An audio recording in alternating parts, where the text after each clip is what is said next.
Operation Sindoor make in India പദ്ധതിയുടെ വിജയമെന്ന് പ്രധാനമന്ത്രി. ഇന്ത്യയുടെ പുതിയ മുഖം ലോകത്തെ കാണിക്കാൻ സേനയ്ക്കായെന്നും നരേന്ദ്രമോദി. ഡൊണാൾഡ് ട്രംപിന് രാജ്നാഥ് സിംഗിന്റെ പരോക്ഷ വിമർശനം. ചില മുതലാളിമാർക്ക് ഇന്ത്യയോട് അസൂയയാണെന്ന് രാജ്നാഥ് സിംഗ്.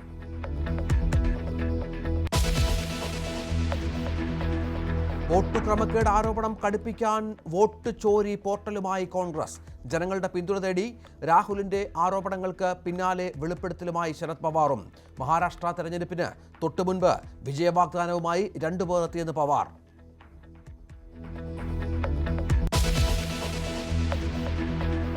സാന്ദ്ര തോമസിന്റെ അവകാശവാദങ്ങൾ തള്ളി വിജയ് ബാബു. ഫ്രൈഡേ ഫിലിം ഹൗസിനെ പ്രതിനിധീകരിച്ച് സാന്ദ്രയ്ക്ക് തെരഞ്ഞെടുപ്പിൽ മത്സരിക്കാൻ സാധിക്കില്ലെന്ന് ഫേസ്ബുക്ക് പോസ്റ്റ്.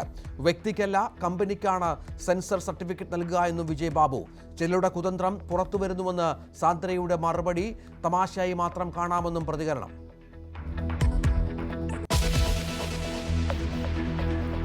മദ്യം ഓൺലൈനിൽ വിൽക്കാൻ പദ്ധതിയുമായി ബെവ്കോ. സർക്കാരിന് ബെവ്കോ MDയുടെ ശുപാർശ. താൽപര്യമറിയിച്ച് സ്വിഗ്ഗി ഉൾപ്പെടെയുള്ള സ്ഥാപനങ്ങൾ. തൽക്കാലം സർക്കാരിന്റെ പരിഗണനയില്ലെന്ന് MP രാജേഷ്.